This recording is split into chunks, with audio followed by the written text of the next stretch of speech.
Madam जी, आप अपने थोड़ा पिताजी के मृत्यु के बारे में बताइए कि आपको क्या लगता है कि अभी तक क्यों इंसाफ़ नहीं मिला? आपका सरकार से रोष किस चीज़ का है? एक्चुअली सर मेरे फादर 22 अप्रैल को हुँ, हुँ। सुबह ऑलमोस्ट 4:30 बजे के करीब मॉर्निंग वॉक पे गए थे, जो उनकी रोज़ की रूटीन थी। तो उसके बाद मदर को लगा 5:30 बजे कि अभी तक फादर वापस नहीं आए, क्योंकि वो 40 मिनट्स या 45 मिनट्स की वॉक ही लेते थे, इससे ज़्यादा उनका टेन्योर नहीं था, क्योंकि डॉक्टर ने उतना ही प्रिस्क्राइब किया था उनको, हुँ, और हुँ, ना ही हुँ। उनकी आदत थी इधर उधर जाने की। तो जब पापा नहीं आए तो मम्मा ने इधर उधर देखा, भाई को बोला, नौकर को बोला। जब वो नहीं मिले तो डायरेक्टली सब ढूंढने लग पड़े उनको, हुँ, पुलिस को हुँ। भी फ़ोन हो गए, रिश्तेदार भी ढूंढने लग पड़े। पुलिस आई भी, लेकिन जिस तरह से इन्वेस्टिगेशन लेवल होना चाहिए था वो नहीं था, क्योंकि मेरी मदर ने सबसे पहले बोला था कि किडनैपिंग है, उनको ढूंढने की ज़रूरत नहीं है। तो उन्होंने इधर उधर छानना ज़रूरी समझा, लेकिन 13 सस्पेक्ट्स के जो हमने नाम लिए थे उनसे कोई स्ट्रिक्ट पूछताछ नहीं हुई उस वक्त भी, क्योंकि छानने का काम हमारा था, फैमिली छान रही थी, रिश्तेदार छान रहे थे। पुलिस को चाहिए था कि हमने किडनैपिंग का दिया है, 13 लोगों के नाम दिए हैं, तो उनको उठाते, उनसे स्ट्रिक्ट पूछताछ करते। हुँ, हुँ, हुँ, हुँ। और उससे पहले भी मेरी मदर पे एक बार अटैक हो चुका है, ठीक उससे 10 दिन पहले।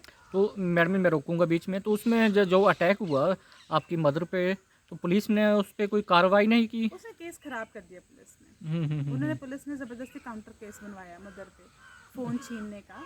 हालांकि मदर ने उनको ओवरकम किया था जाके, उस गाड़ी को ओवरटेक किया था जाके, कि आपने मुझे क्यों जान से मारने की कोशिश कर रहे हो, क्या मतलब है आप लोगों का जब मैं आपको जानती नहीं हूँ। तो पुलिस को रादर ये अप्रिशिएट करना चाहिए था कि आप एक इतनी उम्र में आके उन लोगों को पकड़ रही हैं, जो यंग जनरेशन के लोग हैं, क्योंकि तो हिम्मत ही नहीं होती लोगों में ना। हुँ, तो हुँ, हुँ, अप्रिशिएट हुँ। करने के बजाय उनको डिग्रेड किया गया। उसका नुकसान ये हुआ कि एएसआई बलदेव और 2-4 पुलिस वालों को लेके एक लड़का कमल, और दो तीन जिनका फ़ोन हमारे पास था, वो यहाँ आए, उनको धमकाने लग पड़े। सीनियर सिटीज़न पेरेंट्स हैं, तो उनको धमकाने का, तो एक तो आप किसी घर में आ कैसे रहे हैं, दूसरा आप पुलिस के सामने शरेआम धमकी दे रहे हैं, तो पुलिस प्रशासन क्या कर रहा है? मैं एक बार फिर रोकूँगा, पुलिस जब आपके घर आई तो क्या प्रधान वार्ड मेंबर को इंटीमेशन किया गया था? नहीं, कोई भी नहीं था उनके साथ। मतलब पुलिस बिना किसी प्रधान को सूचित किए बिना आपके घर आ गई? बिल्कुल। तो पुलिस के सामने धमकी दी गई कि हाँ, मैडम। हाँ जी, हाँ जी, पुलिस के सामने, अदरवाइज़ उसको सीरियसली कौन लेता? ऐसे हुँ, तो 36 लोग धमकियाँ देते हैं, हुँ, हुँ, पर हुँ। सीरियसनेस यही थी कि 4 पुलिस वालों के सामने कोई आपको धमकी दे रहा है। मैं बोलूँ। जी। हाँ, बोलो मैडम जी आप। चार पुलिस वाले थे, तीन लड़के थे। तो उनमें से एक कमल नाम का लड़का था, वो ये बोलता है कि आप फ़ोन दे दो, ये पेट्रोल पंप वगैरह लगाने छोड़ दो भाई, और मैं विक्रम ठाकुर का बंदा हूँ, हुँ, हुँ। और हम किसी चीज़ की परवाह नहीं करते, हम कुछ भी कर सकते हैं। तो मैंने बच्चों की बात समझ के उस समय सीरियसली नहीं ली। मैंने ये सोचा कि बच्चे ये अंक बोल गए कुछ। हाँ, मैंने ये बोला कि बेटा आपको पेट्रोल पंप से और मेरे मेरे घर आए क्यों, पहले तो ये बात है, लेकिन मेरे पेट्रोल पंप से तुझे क्या लेना है, और मुझे मारने की कोशिश क्यों कर रहे हो आप। वो तीसरा अटैक था मेरे ऊपर। हुँ, हुँ, हुँ, हुँ। तो उन्होंने फिर भी मुझे ये बोला कि आप पेट्रोल पंप से पीछे हट जाओ और ये फ़ोन वगैरह दे दो, आपको बहुत भारी पड़ेगा ये। हाँ, एक पुलिस वाले बंदे ने भी मुझे ये बात बोली थी कि आप इस केस से पीछे हट जाओ, आपको ये बहुत भारी पड़ेगा। लेकिन उनका नाम मैं इसलिए नहीं ले रही हूँ कि क्योंकि उन्होंने गुड फेथ पे मुझे साइड में ले जाके समझाया था। कंसर्न से। हुँ, हुँ, हुँ, हुँ। तो इसलिए मैं उनका नाम नहीं लूँगी, क्योंकि जो उनका चेहरा उड़ा हुआ था, जो उसमें देखा मैंने, तो वो दिल से बोल रहे थे मुझे, लेकिन मैंने वो ऐसे समझा, मुझे नहीं पता था कि मेरा इतना बड़ा लॉस हो जाएगा। मैडम जी आपसे पूछूँगा प्रश्न में, आप जिस जिस तरह से मास्टर जी किडनैप हुए या लापता हुए, तो कितने दिन बाद जो है उनका शव मिल गया? और उसमें भी आपने कुछ मीडिया में प्रश्न उठाए हैं उस पंचनामे को लेकर, थोड़ा उसके बारे में बताइए आप? जी, 18th डे वो डेड बॉडी मिली थी। और सबसे पहला कंसर्न यही था कि पुलिस ने इंटीमेट किसी भी फैमिली मेम्बर को नहीं किया। पुलिस को चाहिए था कि वो सबसे पहले इंटीमेट करते किसी फैमिली मेम्बर को। हमें थ्रू थ्रू होके लोगों से पता चला, तो हमने खुद पर्सनली, मेरी मदर ने, मेरे बड़े भाई ने जो मुझसे छोटे हैं, उन्होंने खुद फ़ोन करके डीएसपी से पूछा, तब हमें पता लगा कि कुछ हुआ है। हमारे पहुंचने से पहले वहाँ छावनी बन चुकी थी, और वहाँ कुछ लोग भी आ पहुँचे थे। उसके अलावा सारे रास्ते रोक दिए गए थे कि वहाँ कोई और ना आ पाए, वहाँ एक हुजूम ना इकट्ठा हो पाए, उनसे क्वेश्चंस ना पूछे जा सके। दूसरी चीज़ हमने ये की थी, मैंने ये बोला है कि इतना संगीन सा ही है ना, ये संगीन ही केस है ये। उसके अलावा भी वो पापा की जो शॉल थी जो उस डेड बॉडी के साथ थी वो वहीं छोड़ के चले गए थे स्पॉट पे। जब 5th डे मैं, मेरी कज़न और मेरे भाई गए तो हमारे फ़ोन करने के बावजूद भी वो नहीं आ रहे थे उसको लेने। वो जब एसपी सर को फ़ोन किया गया और वहाँ से उनको डंडा पड़ा तब वो यहाँ पहुँचे हैं लेने, नहीं उठाया गया। तीसरा हमारा कंसर्न ये था कि पुलिस बड़ी आसानी से बोल रही है कि अभी तक हमें कोई क्लू नहीं मिल रहा, लेकिन वो डिनाई कैसे कर रहे हैं इस चीज़ को, क्योंकि फोरेंसिक रिपोर्ट से, जैसे मैंने बाकी जगह भी बोला है या हमारे परिवार ने बाकी जगह भी बोला है कि जो बॉडी फ्लूइड स्वेटर पे था, जो बॉडी फ्लूइड शर्ट पे था वो सेम है, ठीक है। तो दैट मीन्स कि वो निकाली गई है, कहीं ना कहीं वो forcefully निकाली गई है जी, बिल्कुल निकाल बिल्कुल के रखी गई है, तो वो कोई इंसान खुद तो नहीं कर सकता। बिल्कुल। अगर बॉडी फ्लूइड मिला है तो कहीं ना कहीं मतलब आपको पुलिस की जो कार्रवाई है उस पर कहीं ना कहीं शक है। हाँ, शक नहीं, हमें शक यकीन नहीं, है श्योर कि है। इन्होंने ढंग से नहीं किया। उससे भी बड़ी बात कि ठीक 2nd day, that means 23rd of April को यहाँ पे वो स्नाइपर डॉग आया था। तो अगर वहाँ पे बॉडी थी तो डॉग वहाँ पर क्यों नहीं पहुँचा? उन्हें तो हाँ, ट्रेनिंग मिलती है इस बिल्कुल चीज़ की, बिल्कुल, है ये ना? प्रश्न भी आपको आ उसके रहे हैं। अलावा वहाँ पे पुलिस ऑलरेडी छानबीन कर चुकी थी, फॉरेस्ट गार्ड, फॉरेस्ट राखा, ये डिपार्टमेंटल लोग हैं। उसके अलावा हम लोग, हमारा परिवार में स्पेसिफिकली मेरे बड़े भाई, वो खुद वहाँ जाके देख चुके हैं। तो आप वहाँ करने क्या गए थे? उसके बाद आपका डिपार्टमेंट देख चुका है, फॉरेस्ट डिपार्टमेंट देख चुका है, सब देख, आप वहाँ क्या करने गए थे? कोई जवाब नहीं है। आपको किसने इंटीमेट किया? कोई जवाब नहीं है। तो बड़ी चीज़ें हैं। उसके अलावा एक और चीज़, जब SIT गठित हो गई, हमारे पास आ गई, हमारे बयान ले चुकी थी, उसके बाद SHO जीत सिंह महाल होते थे यहाँ पे, मनोहर चौधरी तो जा चुके थे। तो वो पटियाल होटल में मैंने तब भी इल्ज़ाम लगाया था कि वो एक्यूज, जो हमने एक्यूज़ किया है जिन लोगों को, उनसे मिल रहे थे। क्या कर रहे थे? क्यों सिखा रहे थे उनको? मैडम ये आप बताइए कि आपको अपनी सुरक्षा की कितनी अब खतरा महसूस होता है, क्योंकि इतनी बड़ी घटना जो है आपके परिवार के साथ घट चुकी है, आपके बच्चे हैं, बेटी है, कितनी सुरक्षा को खतरा मानती हैं आप, और किन किन लोगों से आपको खतरा है? मेरे हस्बैंड के जो ब्लड में है, रिलेशन में, वो लोग, कुछ उनके मित्र, और अब तो मुझे पता ही नहीं चलता कि कितने लोग इनके साथ मिले हुए हैं, क्योंकि एक साथ से मुझे कोई जस्टिस नहीं मिला। अब तो मुझे सुबह शाम के 6 बजे से लेकर सुबह के 6 बजे तक नींद नहीं आती, क्योंकि मुझे ऐसा लगता है कहीं मेरे बच्चों को ना उठा लें। अगर आज तक कुछ कार्रवाई होती स्ट्रिक्टली तो मैं फेथ भी कर सकती थी, मैं ये भी समझ सकती थी कि मेरा परिवार सुरक्षा के घेरे में है, लेकिन मुझे नहीं लगता।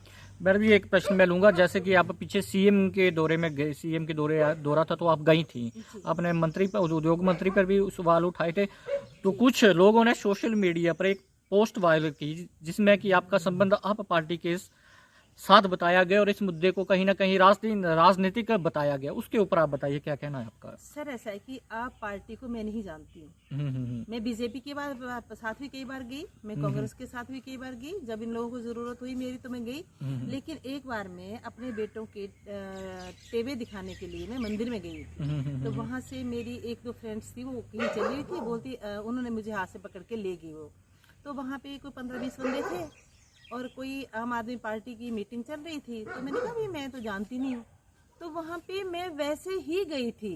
और अगर आम आदमी पार्टी मेरे साथ होती तो क्या वो 1 साल पहले मेरे साथ नहीं चलती? हाँ प्रश्न 1 साल पहले मेरे साथ चलती ना, वो खड़ी होती ना वो। लेकिन ये लोग मुझ पे ऐसे ही एलिगेशन लगा रहे हैं, क्योंकि ये अपने मंत्री को बचाना चाहते हैं। और मंत्री जी क्यों नहीं जवाब देते कि मैंने ये नहीं किया, मैंने इन्हें शेल्टर नहीं दिया है, जब मैंने उसी दिन 4 बजे FIR लॉन्च करवाई है 22 तारीख को, और वाई नेम करवाई है, तो उन बंदों को क्यों नहीं उठाया गया? उसका मेरे पति की बॉडी मिली तो उन पे 302 धारा लगी, तो उन बंदों को क्यों नहीं उठाया गया? अगर इन बंदों को नहीं उठाया जाता है, इसका सीधा मतलब है कि उनका हाथ है। कमल ने मेरे घर में नाम लिया था, मैंने बड़ा लाइटली लिया था कि ये ऐसे लड़का बोल रहा है, लेकिन जब मेरे पति को उठा लिया गया, मेरे घर को बर्बाद कर दिया गया, तो उन पे आज भी हाथ नहीं डाला जाता है। मुझे नहीं पता कौन सी मजबूरी है पुलिस की या कौन सी मजबूरी है बड़े अधिकारियों की। तो मैडम जी जैसे कि आपके पति का शव मिला, तो क्या आपको बताया गया था पुलिस द्वारा कि बॉडी फाइंड हुई है या आपके पति का शव प्राप्त हुआ है? इसके बारे में मैडम जी, सबसे पहले अभी एक मुद्दा और है कि ये लड़ाई जो है शुरू कहाँ से हुई? झगड़ा जो है जिनका आप नाम ले रहे हैं, इसका शुरुआत कहाँ से हुई? सर मेरे कोरोना वाला टाइम था तो सब घर पे थे। हुँ, हुँ, हुँ, तो हुँ। मेरे फादर को ना ये वो नेचर लवर थे वो। हुँ, हुँ, तो हुँ। उन्होंने क्या करना कि डिस्पाइट ऑफ डॉक्टर ने उनको बोला था आप आराम करो, नौकर होने के बावजूद भी उन्होंने लगे रहना कुछ ना कुछ काम पे। हुँ, तो हुँ, हुँ। मम्मी और भाई परेशान हो जाते थे कि ये ना लगे रहते हैं और इनको कोई ना कोई प्रॉब्लम हो जाएगी। हुँ, हुँ। तो फिर दोनों भाई और मदर, क्योंकि मैं तो यहाँ थी नहीं, तो मदर ने सोचा कि क्यों ना पेट्रोल पंप खोल दिया जाए तो ये बिजी हो जाएंगे। हाँ, और बिल्कुल। मेरे पापा को ना वाइट कपड़ों का बड़ा शौक था क्योंकि पार्टी थे। हुँ, तो हुँ। मम्मा ने स्पेसिफिकली ये सोच लिया कि इनको वाइट ही कपड़े पहनाने हैं क्योंकि वाइट कपड़ों पे दाग लगने से इंसान डरता भी है। हुँ, हुँ, हुँ। तो फिर ना इधर उधर नहीं होंगे ये। हुँ, तो हुँ, हुँ। इसीलिए वो एक पेट्रोल पंप था जहाँ से शुरुआत हुई। हुँ, हुँ, हुँ। और ऐसा नहीं है कि उससे बनाने से पहले उनसे पूछा नहीं गया दूसरी पार्टी से, हुँ, हुँ, क्योंकि हुँ। उनको उनके पेट्रोल पंप लाइन में हैं वो लोग। हुँ, तो हुँ, उनसे हुँ। भाइयों ने और मम्मी ने पहले पूछ लिया था कि भाई आपको तो नहीं करना है, हुँ, हुँ, क्योंकि हुँ, हुँ। आपके पास भी उतनी ज़मीन है, हमारे पास भी उतनी है, अगर आप करना चाहो तो कर लो क्योंकि आपके पास एक्सपीरियंस है। हुँ, हुँ, तो हुँ, उन्होंने हुँ। कहा नहीं नहीं हमें नहीं करना, आप फलो फूलो। हुँ, हुँ। पर जब, क्योंकि शायद उन्होंने ये सोचा था कि बच्चों की पढ़ाई पे बहुत पैसा लगा है, कुछ टैनिनों ने कुछ हमसे नहीं लिया है, हुँ, घर हुँ। में पैसा लगा है, तो इनके पास शायद पैसा नहीं होगा पेट्रोल पंप लगाने के लिए, शायद ये सोच हो सकती है। पर जब टैंकर आए तो फिर उनको थोड़ा सही हो गया कि अरे तो बनाने लग गए। तब हुँ, उन्होंने उसको रोकने के लिए पहले तो कोर्ट की तरफ से कोशिश की, हुँ, हुँ, पर हुँ। कोर्ट भी क्या करता है जब हमारे पास इक्वल ज़मीन है और हम अपने वाले कब्जे वाली ज़मीन में लगा रहे हैं और जो हमारे दादा जी ने बड़े उससे दोनों भाइयों में बांट रखी हुई है, हुँ, कोर्ट क्या हुँ। कर सकता है उसमें। तो इस वजह से फिर वो लगना ही था। तो जब उन्होंने देखा कि ये लीगली नहीं हम इनको रोक पा रहे, प्रेशर से नहीं हम इनको रोक पा रहे, क्योंकि हर तीसरे दिन पुलिस आती थी यहाँ पे रोकने के लिए। अच्छा, अच्छा, अच्छा। तो जब वो नहीं रोक पाए क्योंकि मॉरल बड़ा स्ट्रॉन्ग था, क्योंकि कहते हैं ना कि मेरे पापा भले ही शांत थे लेकिन मेरी मदर थोड़ी ना ऐसे एक फाइट वाली स्पिरिट है उनमें ना। हुँ, हुँ, हुँ। तो एक जब एक शांत बंदे के पीछे एक स्ट्रॉन्ग लेडी है तो वो नहीं टूट सकता फिर। और शांत बंदा खुद ही बहुत स्ट्रॉन्ग होता है अपने आप में, तो पापा खुद ही बहुत स्ट्रॉन्ग विल्ड थे। तो लड़ाई झगड़े से वो नहीं रोक पाए, पुलिस से वो नहीं रोक पाए, मम्मी पर अटैक हुआ तब नहीं हम लोग रुके, कोर्ट में गए तब नहीं हम लोग रुके। तो उन्होंने सोचा फिर कि अब उठा ही लो, यही करो। नहीं 3 दिन पहले बोला था ना। हाँ, 3 दिन पहले पुलिस वालों के साथ, पटवारी कानूनगो के साथ वो लोग यहाँ आए थे, हुँ, हुँ, हुँ। मेरे ताया जी और उनके बेटे। तो जब उनका बयान हमारे ही पक्ष में हो गया, किसी मतलब उन्होंने सच सच ही बोल दी तो हमारे ही पक्ष में हाँ, रहा था आपके पक्ष बयान। में हो गया। हाँ, हाँ। तो उनके बेटे को ना किसी पुलिस वाले ने इशारा कर दिया कि अब तुम्हारा ही केस थोड़ा कमज़ोर पड़ हुँ, जाएगा। हुँ, हुँ, तब हुँ। उसने मम्मी को तभी धमकी दे दी थी कि चाची बड़ा घमंड है ना आपको अपने दिमाग पे, तो पेट्रोल पंप तो मैं नहीं लगने दूंगा। तो मम्मी को लगा कि लीगली लड़ेगा, क्या कर हाँ, हाँ, लेगा। लीगली तो होता है मम्मी ने ना। बोला कि ठीक है देखेंगे, कोर्ट में देखेंगे, कोई चक्कर नहीं है। ये नहीं सोचा था कि पापा पे हाथ डालेंगे। मैडम जी, एक बहुत ही अफ़वाह उड़ रही है और संगीन आरोप समझ लिए आप, जो उड़ रही है। जी। कुछ लोगों का क्या अफ़वाह का समझिए आप कि उनका कहना है कि कहीं न कहीं आप पे शक किया जा रहा है, कहीं आपने अपने फ़ादर का, हस्बैंड का कहीं न कहीं मर्डर में लिप्तता आपकी भी हो सकती है। इसमें क्या ऐसी अफ़वाह सुनी है मैंने, उसके ऊपर क्या कहेंगे आप? जी, बहुत सारे पॉइंट्स हैं इस पे, शुरू से शुरू करते हैं।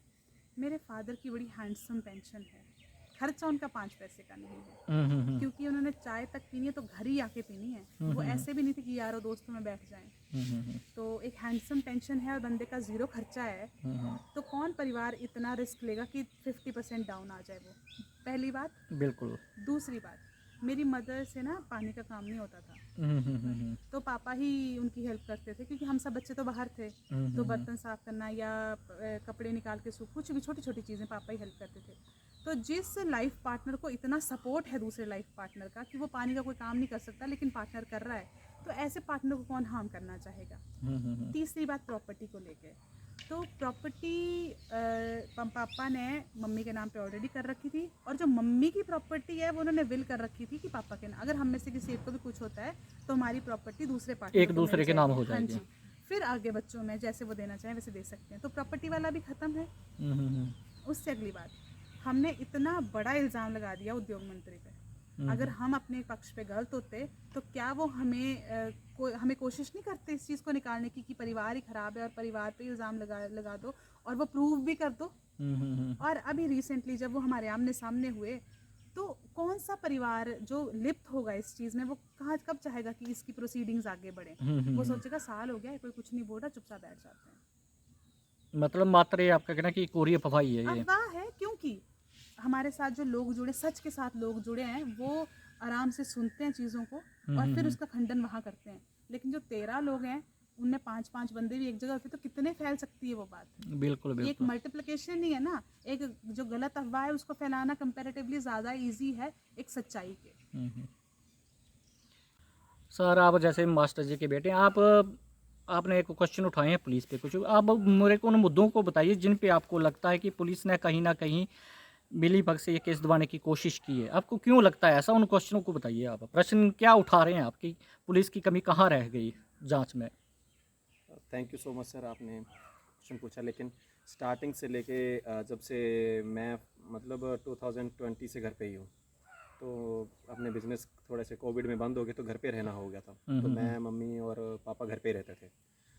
तो फर्स्ट जैसे कि पुलिस में एक सबसे बड़ा डाउट तो ये है कि जब फादर साहब किडनैप हुए या तो उससे 2 दिन पहले हमारे घर में पुलिस आती है और mister Baldev Sharma ASI sir आते हैं और उनके साथ 3 गुंडे टाइप के लोग थे और वो ओपनली धमका जाते हैं in front of me my mother को कि आप लोग जो भी केस है वापस लो, नहीं तो फिर हम अपने तरीके से इसको वापस करवाएंगे। तो उसमें पुलिस एक मुंह देखी बनी बैठी रहती है और वो विदाउट इंटीमेशन हमारे घर पे आ जाती है पुलिस। और उस दिन मेरी मदर की तबीयत भी ख़राब नहीं थी, लेकिन तब भी वो आई डोंट थिंक सो कि उनको उस दिन आना चाहिए था, क्योंकि हमने उनको मना किया था कि आज नहीं है तबीयत ठीक, तो प्रेशर में आ जाते हैं। सेकंड दूसरा क्वेश्चन ये है कि जहाँ पे मेरे फादर साहब की बॉडी मिली थी, तो एक जो स्वेटर था, स्वेटर पे एक बॉडी फ्लूइड पाया गया था, जो सेम बॉडी फ्लूइड जो था वो शर्ट पे भी था। ठीक है, तो वो भी एक on the another hand police ये बोलती है कि नहीं बॉडी वहीं थी, तो स्वेटर क्या पापा ने ख़त्म होने के बाद उतार के रखा होगा वहाँ पर? इसमें बहुत से क्वेश्चंस ऐसे हैं। अरेस्ट जब जब फादर साहब किडनैप हुए तो उससे कोई तकरीबन 3-4 दिन पहले मेरे मदर और सिस्टर जो थे वो एसपी साहब से मिलकर आए हुए थे कि हमारी जान को खतरा है। और वो क्लियर कट क्लियर कट था, क्योंकि आपको शायद बताया होगा कि मेरी मदर पे जानलेवा हमला भी हुआ था उन्हीं दिनों पे। तो उस पे भी कोई स्ट्रिक्ट एक्शन नहीं लिया गया था। तो बहुत से केसेस ऐसे हैं जिन, और वन मोर थिंग कि जहाँ पे फादर साहब मिले वहाँ पर पुलिस को किसने बताया कि वहाँ पे फादर साहब थे? क्योंकि वो रिसेंट सुबह उठते हैं सीधे ही उसी जगह पे बैठ जाते हैं आकर और उनको बॉडी मिल जाती है। और उससे 2 या 3 दिन पहले मेरे ब्रदर और कुछ गांव के लोग उसी जगह पे ढूंढ के आए थे सेम प्लेस पे, वहाँ पे बॉडी नहीं थी। बहुत से कुछ क्वेश्चंस हैं जो कि डाउटफुल ही हैं। तो इनसे उम्मीद तो ख़त्म हो चुकी है फिलहाल। तो आप बताइए कि आप इस सरकार से क्या मांग करती हैं? सर पहले तो सरकार से मांग कैसे की जा सकती है, क्योंकि उनके कैबिनेट खुद ही इन्वॉल्व हैं इस चीज़ में। अगर नहीं होते तो वो खंडन करते, है ना। और कितने लोग हैं जो उनके पास रीच आउट कर पाते हैं इन चीज़ों को लेके, जहाँ की मैंने बताया है कि हम लोग छोटे से छोटे, बड़े से बड़े, इवन सेंट्रल कैबिनेट मिनिस्टर हैं हमारे अनुराग ठाकुर, उन तक हमने बोला था कि प्लीज़ हेल्प अस आउट, है ना। सीएम तक को हमने बोला था। तो पहले तो इस सरकार से कोई उम्मीद की नहीं जा सकती, पर अगर ये कर सकते हैं कि भाई अगर इस एजेंसी से केस सॉल्व नहीं हो रहा है, अगर ये कहते हैं जी हमें कोई क्लू नहीं मिल रहा, हमसे नहीं सॉल्व हो रहा, we are not capable enough to solve this, तो प्लीज़ हमारा केस जो है वो सीबीआई को ट्रांसफ़र कर दीजिए। प्रायोरिटी ये है कि ये बोलें कि हमसे नहीं हो रहा, क्योंकि अभी तक तो हमें यही बोलते हैं कि जी हमें कोई क्लू नहीं मिल रहा। अगर आपको कोई क्लू नहीं मिल रहा, आप हेल्पलेस हैं, चाहे उसकी वजह कुछ भी है, क्योंकि ऑफिसर्स तो इंटेलिजेंट हैं। क्योंकि अगर ब्लाइंड केसेस ये सॉल्व कर सकते हैं तो हमारा तो सीधा केस है, सस्पेक्टेड्स के नाम है, सब कुछ है, क्यों नहीं कर रहे? ठीक है, रीज़न है। अगर आप नहीं सॉल्व कर पा रहे, अगर आपको लग रहा है कि हमारे पे प्रेशर है या कोई और वजह है, कुछ भी वजह है, प्लीज़ ये बोल दीजिए कि हमसे नहीं सॉल्व हो रहा। सरकार से ये दरखास्त है कि फिर सीबीआई को केस ट्रांसफ़र कर दे, क्योंकि हमें तो जस्टिस से मतलब है। मैडम जी एक और भी प्रश्न ये है कि शक के आधार पर कोई गिरफ्तारी नहीं हुई आज तक? नहीं सर, कोई गिरफ्तारी नहीं हुई। 302 लगने के बावजूद गिरफ्तारी नहीं हुई। अगर नॉर्मल केसेस अगर आप देखें, और किडनैपिंग में भी या मर्डर केस में लिप्त की अगर शंका भी होती है तो लोगों को उठाया जाता है, 3-3 महीने बाद भी वो निकलते हैं बेचारे वहाँ से। अगर उनकी नहीं पता लगता है कि ये नहीं इन्वॉल्व थे तो उसके बाद निकलते हैं वो लोग। लेकिन यहाँ पे कोई गिरफ्तारी नहीं हुई, पूछताछ भी उस लेवल की नहीं हुई है ना, क्यों नहीं इनके मुँह से निकलवा पाई पुलिस? ऐसी कौन सी मजबूरी है कि नहीं निकल रही? कुछ तो है ना, क्योंकि अगर कोई एक अनपढ़ गवार इंसान पुलिस को यहाँ आके ऑर्डर कर रहा है और पुलिस वाले ऐसे खड़े हैं जैसे सिक्योरिटी गार्ड हैं उसके, तो डेफिनेटली फिर उनकी कोई ना कोई मजबूरी ज़रूर है। और दूसरी बात एक और है ना कि जो SHO साहब थे अजीत महाल जी, तो जिस टाइम पे SIT को केस दिया गया था, तो सिस्टर और ब्रदर नादौन गए हुए थे, तो वो होटल में बैठे हुए थे सेम अक्यूज्ड के साथ जिनके ऊपर 302 लगी हुई है। तो जब उनसे पूछा गया कि आप यहाँ क्यों बैठे हैं इनके साथ, तो बोलते बस जस्ट ऐसे ही, और ड्रेस में थे। ऐसा नहीं है कि आफ्टर जॉब हों तो चलो हम भी नहीं चाहते किसी को पूछना, लेकिन एक ड्रेस में एक पुलिस ऑफिसर जो कि जिसके पास एक मर्डर एक्यूज्ड का है केस, तो वो उन लोगों के साथ बैठ के, और SIT बनने के एक दिन बाद बैठ जाएं, तो इट मीन्स वो उनको समझा रहे हैं कि भाई इस तरह से तुम लोगों ने आंसर करने हैं। तो कहीं अभी आपकी सुरक्षा को लेकर आपको कहीं ना कहीं चिंता तो लगी रहती होनी, आपके भाई हैं, मदर हैं? डेफिनेटली रहती है सर, इसीलिए घर से कोई भी बाहर नहीं जा पाता, क्योंकि एक बिजनेस है उसको रन करने के लिए एक बंदा नीचे नहीं हो सकता, तो दोनों भाइयों को बाहर रहना पड़ता है, या स्विच कर लेते हैं, या मम्मी को अकेले नहीं छोड़ सकते तो मैं यहाँ से नहीं निकल सकती हूँ। जैसे कि आप बोल रहे थे कि हम पे बड़े आराम से आरोप लग रहे हैं, तो हम तो पहले खुले परिंदे थे ना। मेरे भाई इनका अपना बिजनेस था, बड़ा भाई पढ़ रहा था, या वो अपने साथ में जॉब भी कर रहे थे, JRF दो टाइम उन्होंने क्वालिफाई कर लिया, मैं अपनी किसी और जगह पे चली हुई थी, तो हम आज़ाद थे, हमें पता था कि मम्मी पापा घर पे हैं और कोई चिंता वाली बात नहीं है। तो अब एक नहीं है और एक इन सिचुएशंस में नहीं है, मतलब एक संदिग्ध वाली चीज़ में, तो फैमिली कहाँ तक सुरक्षित है? नहीं है सुरक्षित। तो मैडम वो डर जी, हमेशा बना रहता है। एक प्रश्न मेरा ये है आपसे, मान लीजिए आपके साथ कहीं अप्रिय घटना हो जाए, तो इसके लिए आप किसको दोषी मानेंगी? सर ये मैं SIT वालों को भी दे चुकी हूँ, और उससे पहले क्योंकि मेरे जो ताया जी हैं, जब हम अपने पैटर्नल हाउस जाते थे, मैं और मेरा भाई जाते थे, तो वहाँ वो कब्जा करने की कोशिश कर रहे थे, तो मेरे फादर का बचपन वहाँ गुजरा है, तो पहले तो हम कभी नहीं गए, पर फिर थोड़ा ना हमारा भी इमोशनल कंसर्न होना शुरू हो होता गया ही इस है। जगह से, तो हम जाने लगे। तो उन्होंने मुझे 2 बार धमकी दी थी कि तू बड़ी तेज़ बनती है ना, अब अगर तेरी बारी है। मिस्टर स्वर्ण चक्की। उससे मैंने DSP सर को फ़ोन किया पहली बार, तो वो कहते हैं मैडम कुछ हुआ तो नहीं ना आपको, कि DSP तिलक राज थे उस वक्त, अगर आपको कुछ होगा तो हम बैठे हैं ना, हम ये इंतज़ार करें कि अब अगला कुछ होगा तो आप कुछ करेंगे। फिर मैंने SP सर को फ़ोन किया, तो उन्होंने मुझे कहा था कि शालिनी आप FIR लॉन्च करवाया ये इस चीज़ की, ये कोई नॉर्मल चीज़ नहीं है। पर मैंने उस वक्त भी थोड़ा, शायद मेरी तरफ से थोड़ी ऐसे रही कि मैंने उसको ढील दे दी, पर जब मुझे दूसरी बार धमकी मिली तो मैंने FIR लॉन्च कराई है। उसके बाद मेरा ब्रदर इसको कॉलर से पकड़ के जान से धक्का देने की कोशिश की, इसको डराया, ठीक है, वो हमने FIR लॉन्च कराई है। मेरी मदर को बोला है कि कर ले जितना एम्पायर खड़ा करना है, खाने वाला कोई नहीं छोड़ेंगे, उसकी FIR हमने लॉन्च करवाई है। तो इन FIR पर कोई कार्रवाई नहीं कोई हुई? नहीं होती सर, ये इतना करप्ट डिपार्टमेंट है, इतना करप्ट डिपार्टमेंट है। अगर आप इनकी ये स्पेसिफिकली ज्वालामुखी थाना, इनकी संपत्तियां छानोगे ना उधर उधर करके, IT की रेड पड़नी चाहिए इन लोगों पे। मतलब कहीं ना कहीं आप मैं तो प्रशासन तो खड़ा कर ही रही हैं पुलिस की सामने तरह। बोल रहे हैं कि पैसे खाए हैं। तो इतना आप आरोप लगा रही हैं कि अब मुख्यमंत्री कार्यालय से भी कोई इसके ऊपर कार्रवाई नहीं हुई? सर कार्रवाई दिखती नहीं है हमको, हुई होती तो दिखती ना कोई रिप्लाई आता है, ना सिर्फ एक चीफ सेक्रेटरी हैं जिनकी तरफ से वो फॉरवर्ड कर देते थे, इतना का रिप्लाई आता था, बाकी कहीं से कोई रिप्लाई नहीं आता। ये लोग कितने रिस्पॉन्सिबल हैं, highly irresponsible government, highly irresponsible department. जब बोलो। जब आपको पता है कि DGP कुंडू तक की बात पहुंची हुई है ना, DIGP हाईएस्ट अथॉरिटी है इस टाइम पे स्टेट की ना, तो तब भी केस सॉल्व नहीं हो रहा है आप लोगों से। मैडम जी, अंतिम में आप हिमाचल की जनता से इस मुद्दे पर क्या अपील करना चाहेंगी?